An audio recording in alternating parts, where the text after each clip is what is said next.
پیغمبر علیہ الصلوۃ والسلام نے کہا کہ اپنے دوپٹے اپنی اوڑھنیوں کو سنبھال کے لیجئے۔ ہمارے ہاں خواتین کی 4 قسمیں ہو گئیں۔ پہلی قسم، خواتین نے دوپٹہ لینا گوارا ہی نہیں کیا، ضرورت کو محسوس ہی نہیں کیا۔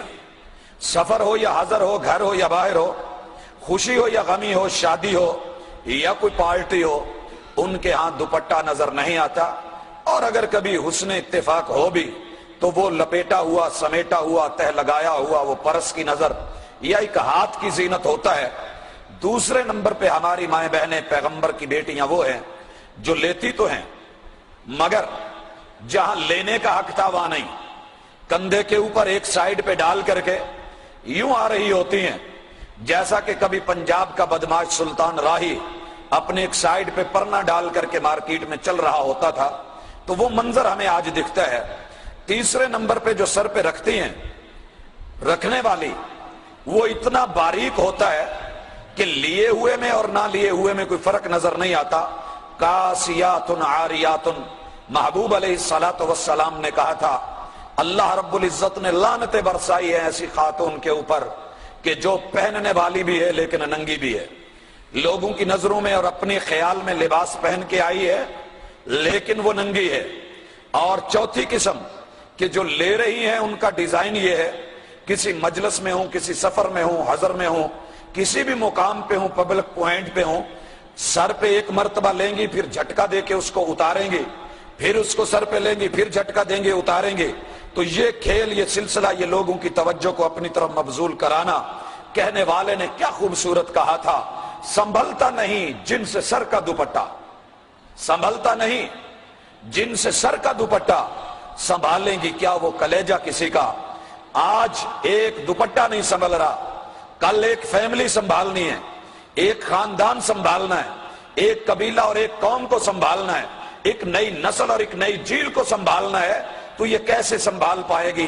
ہمارا معاشرہ جو ہے کچھ ایسی عکاسی کر رہا ہے۔ اور بھائیو، پیغمبر نے کہا تھا اس چیز کے اندر ہم مرد بھی شریک، عورتیں بھی شریک۔ یہ دن ہمیں کیوں دیکھنا پڑا؟ دنیا نے سب سے پہلے جس بند کو توڑا وہ بند حیا کا بند تھا، وہ رکاوٹ حیا کی رکاوٹ تھی۔ پیغمبر علیہ الصلوۃ والسلام نے کہا تھا لوگو اذا ذهب الحیا، حیا کو رخصت نہ ہونے دینا، حیا کو سنبھال کے رکھنا، حیا کو اپنے کنٹرول میں رکھنا۔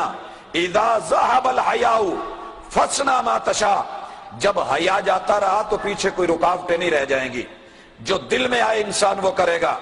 دیکھیے شیطان نے وَزُيِّنَ لِلنَّاسِ حُبُّ الشَّهَوَاتِ مِنَ النِّسَاءِ، یہ سب سے پہلی محبت جس کو مزین کیا، یہ عورتوں کی شہوات اور اس کی محبت۔ اور دوسری طرف عورت کو اس نے کیا کیا؟ ذوق تبرج دیا، ذوق خود نمائی دیا، ذوق حسن دیا، ذوق آرائش اور زیبائش دیا۔ اس کو گھنٹوں جو ہے کہاں بٹھایا؟ آئینے کے سامنے، آئینے کے سامنے بٹھا کر کے اس کو بنا سنوار کر کے بیوٹی پارلروں میں لے آ کر کے ایک شاپنگ کرنے کے لیے بازار میں جانا ہے، اتنا لمبا چوڑا وقت لگا کر کے پھر بازار میں لاتا ہے، اور ادھر حاجی صاحب کاؤنٹر پہ بیٹھے ہوتے ہیں اور ان کا جو ہے نیچے سے ٹھوڑی کو ہلا کے کہتا ہے حضرت اب بھی نہ دیکھو تو آپ کی بدبختی ہے، یہ دیکھنے کی چیز ہے، اسے بار بار دیکھ۔ اور پھر دیکھنے والا اسے بہت دور تک دیکھتا جاتا ہے۔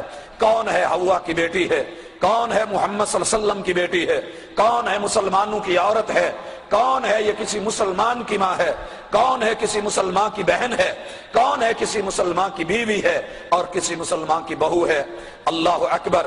ذوق تبرج آیا، ذوق بے حجابی صرف چہرے کی حد پر اگر آتا میں مان لیتا، لیکن جب ذوق تبرج آئے، ذوق نمایاں پن آئے اور اس کا شوق بے حجابی آئے تو چہرے سے نہیں، سب سے پہلے آغاز ہوتا ہے نقاب اٹھتا ہے، اور پھر جھکی ہوئی نگاہیں آہستہ آہستہ بلند ہو جاتی ہیں، اور پھر لباس تنگ اور ٹائٹ ہونا شروع ہوتا ہے، پھر اسی طرح اس میں کانٹ اور قطر اور تخفیف شروع ہوتی ہے، گلے کھلنے لگتے ہیں، بازو اوپر کو چڑھنے لگتے ہیں، شلواریں اٹھنے لگتی ہیں، دھیرے دھیرے حیا اٹھتا ہے، پھر ذوق آرائش اور شوق نمائش زیب و زینت بننے سنورنے اور زیبائش پہ امادہ کرتی ہے، پھر حسن بے باک ہوتا ہے تاکہ لوگ شوق